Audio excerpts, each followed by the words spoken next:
Hello and welcome to Restoration DIY. It's great to have you here and I hope you enjoy the video. In this episode I'll be making a bowl using Sapele segmented rings featuring a marble paint effect midsection and a scalloped rim. So without further ado, let's get into it.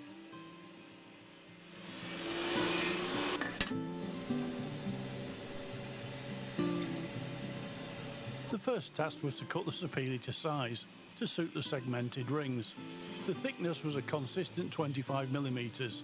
The width varied between 35mm for the midsection rings and 50mm for the rim and lower transition rings.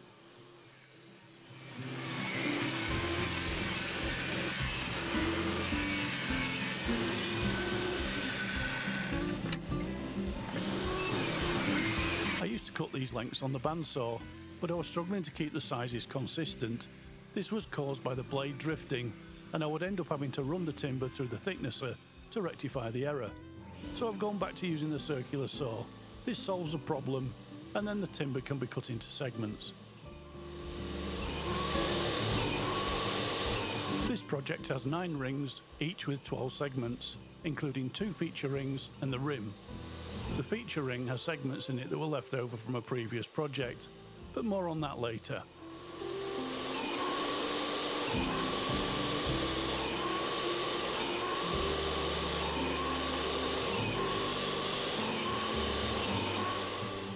"108 segments later, and I could assemble the rings. Each segment has a liberal amount of glue applied to just one side, and then they're arranged in a loose circle. This is followed by a hose clamp secured around the outer edge to squeeze the joints nice and tight.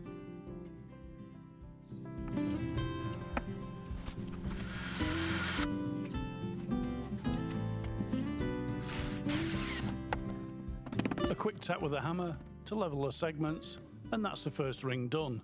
Just 8 more to go. I'm not going to show all the rings being done, so I'll skip ahead to one of the feature rings. This is built up with 6 normal segments and 6 glued up with 2 6mm maple strips, sandwiching a 6mm strip of Sapele. These were glued up for a previous project, so they came in handy for this one. At a finished thickness of around 18mm, this makes these rings thinner than the rest, but that's okay, it'll add to the finished look.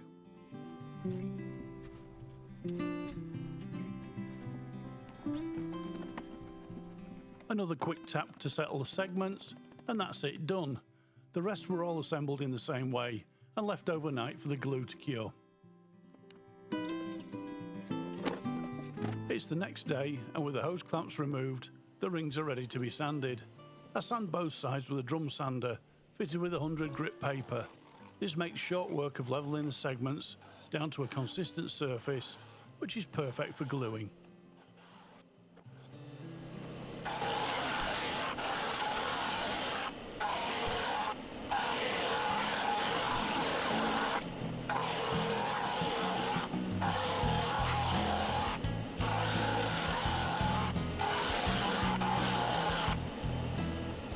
Sanding done, I could move on to assembling the rings, but first I did a little bit of work on the lathe. The lower rings will be fitted with a Sapele core, cast in place with coloured epoxy resin. This will be visible in the finished piece, so the centres needed to be enlarged and cleaned up.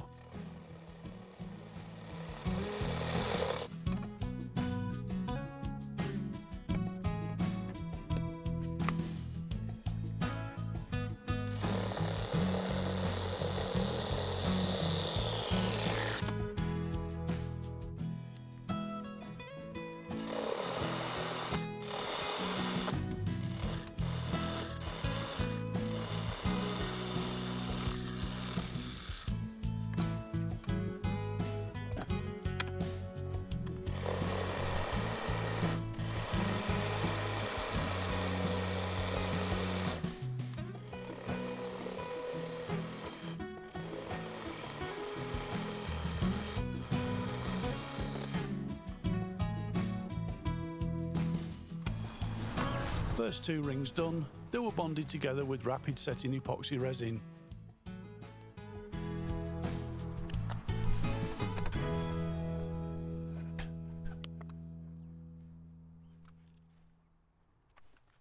and 10 minutes later I bonded the first 2 rings to the 3rd and 4th ring that I'd glued up off camera.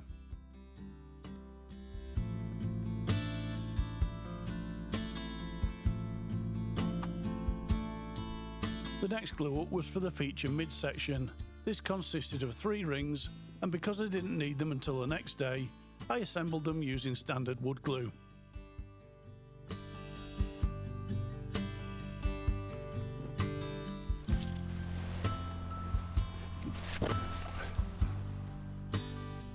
These were then placed to one side, weight added to squeeze the joint, and left for 24 hours for the glue to cure. The epoxy joints in the base section had fully cured, so I could add the solid sapele core. This serves 2 purposes. First, it's decorative, and second, it saves a lot of resin.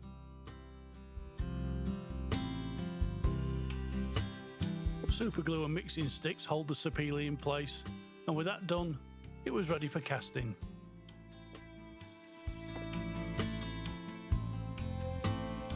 Which brings me on to this episode's sponsor, T-Expert. They offer a range of products for all your epoxy resin requirements. You'll find a 10% discount code and a link to their website in the video description.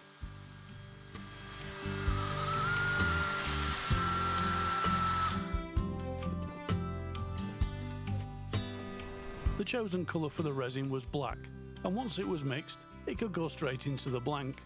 One batch was just enough to fill it. Now I could turn my attention to the rim. For a while I'd been wanting to do a scallop design, and this seemed as good a project as any to do it. I'd 3D printed a template which I used to set out the scalloped edge.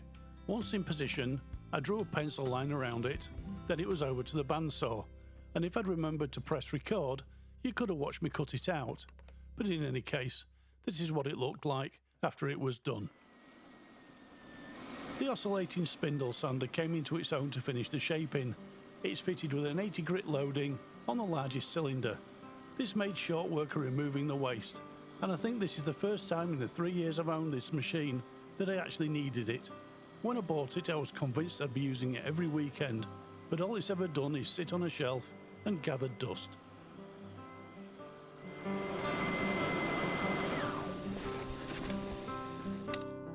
It's the next day and the base section is ready to be worked on. For now, I just need to clean up the side and underside, then cut a mortise.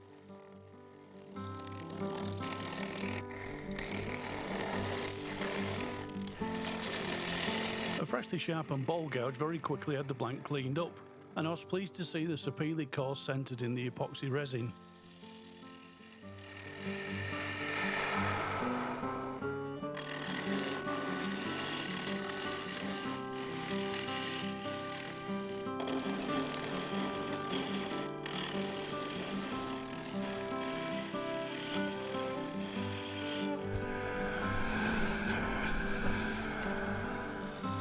The mortise was cut with a 1/4-inch parting tool, going down to a depth of around 6mm. Then the skew chisel to add a dovetail and clean up the centre. That done, I sanded to 600 grit, then added a spray on varnish finish.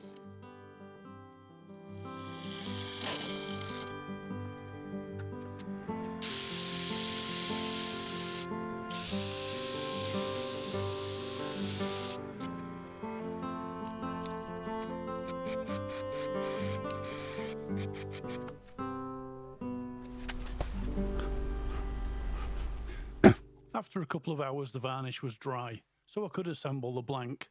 I started with the rim, using rapid setting epoxy to bond the first 3D printed spacer ring and the feature ring. This was placed to one side, weight added, and I moved on to the base, bonding another 3D printed spacer ring and feature ring in place, making sure to brick bond the segmented rings.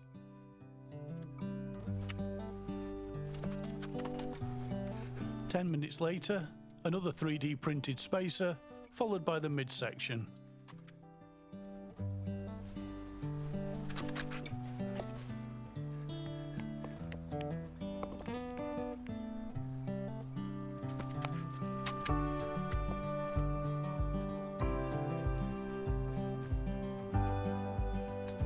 And now the last joints. First another spacer ring bonded to the top section, then more epoxy applied to the main section. This was placed on top using its weight to squeeze the joint. This was left for 20 minutes for the resin to cure.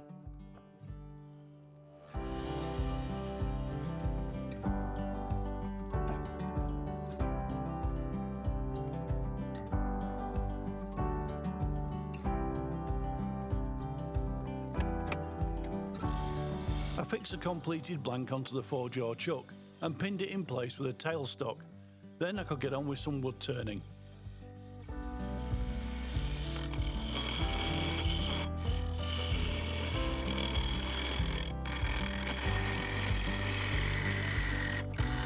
I started with a 3/8 bowl gouge, but this soon gave way to the mid-sized carbide.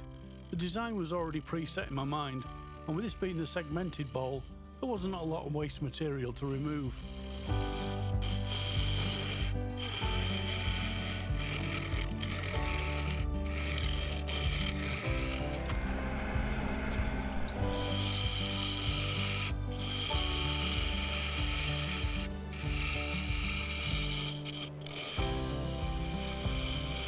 As the shape begins to come together, I vary the part I'm working on, doing a little bit here and a little bit there.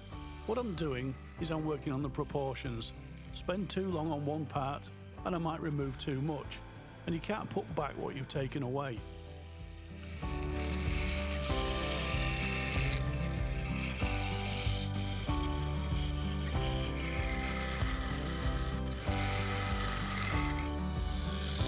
At this point the midsection is more or less done, so I use a large negative rake scraper to smooth the surface and remove any fine tool marks left by the carbide. That done, I moved on to the cutout in the base.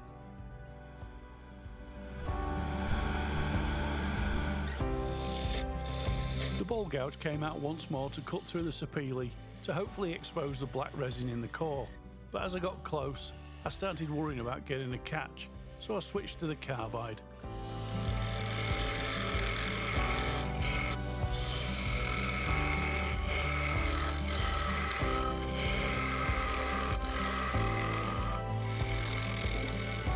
And having cut into the resin core, I switched over to the 1/4" parting tool to finish removing the sapele.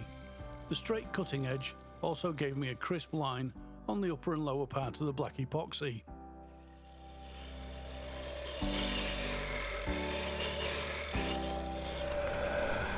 The sapele needed a bit more work, and for this I went back to the gouge, shear scraping the transition from the midsection down into the cutout. And inevitably, if you watch closely, you'll see me getting a catch. It wasn't so bad, and I was able to fix it without any problems.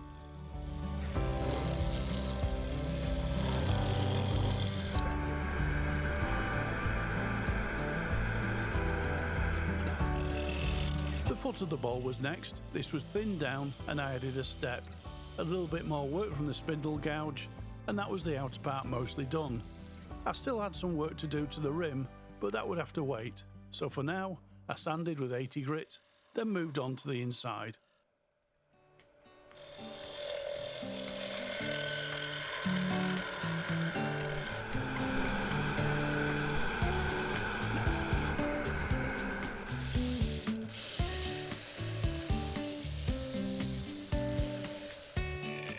The inside was a fairly easy thing to do. I started on the rim and moved on to blending it down into the sidewall. There isn't a lot to say about it, so I'll be back in a bit.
We're just getting into the final stretch.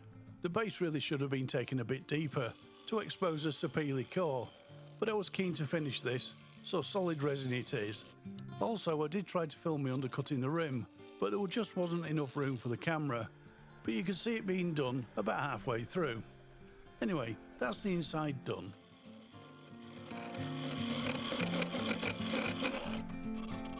Following the hollowing out was a couple of hours of sanding, mainly on the rim, working my way through the grits from 80 to 600. Using the spindles from the oscillating sander helped around the curves. The rest was done with a handheld 2-inch rotating sander, but I'm not going to dwell on this, so let's fast forward to the next bit.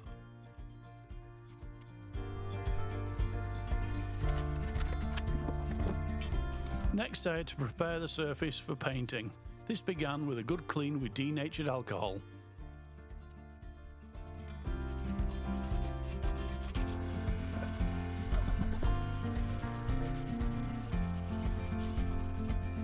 Followed by sanding sealer. I used acrylic because the spray paint is also acrylic and it keeps the chemistry the same. I'm not sure if that's the way to do it, but it makes sense to me.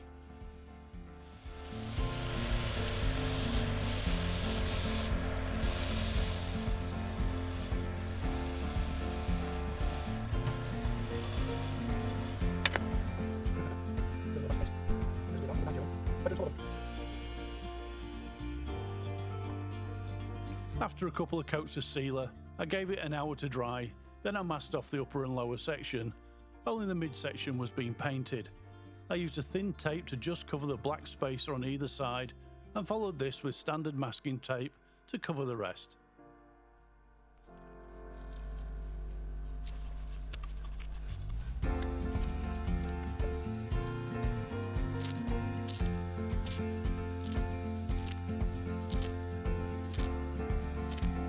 I used a primer on this because of the dark timber, 2 coats, and a little bit of help from a hot air gun to speed up the drying process.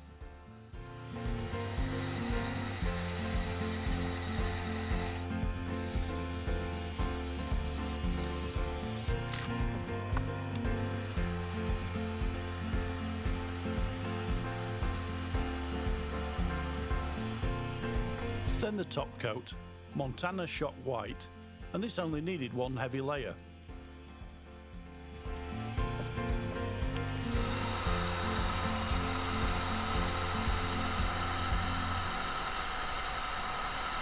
"20 minutes later, I applied the first of 2 colours of marble effect paint, this one gold, then the copper.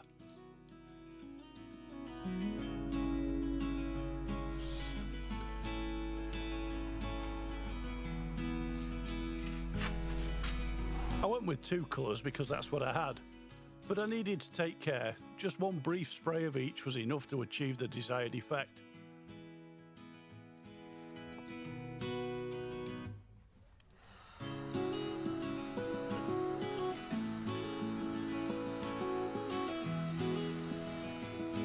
And that's all it took to add the painted panel. An hour later, after a light going over with a heat gun, the masking tape could be removed.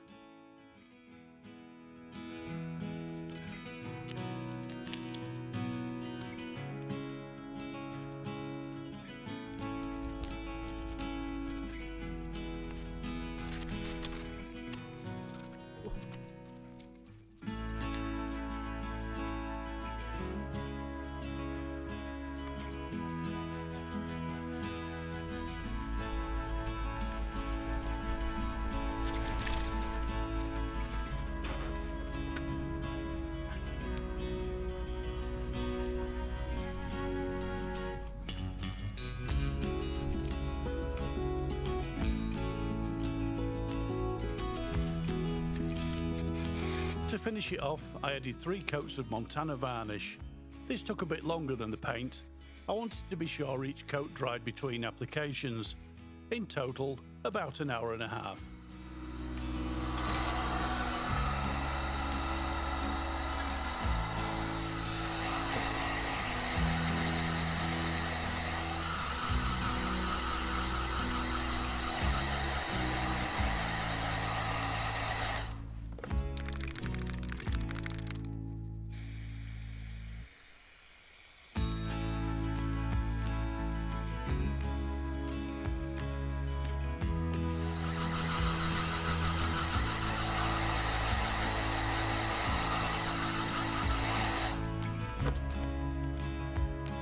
That's it, another project finished. And I have to say, it turned out a lot better than I could have hoped for. I really like it, and I hope you like it too. The Sapele segments stand out against the Marble Effect paint, and the scallop rim tops it off nicely.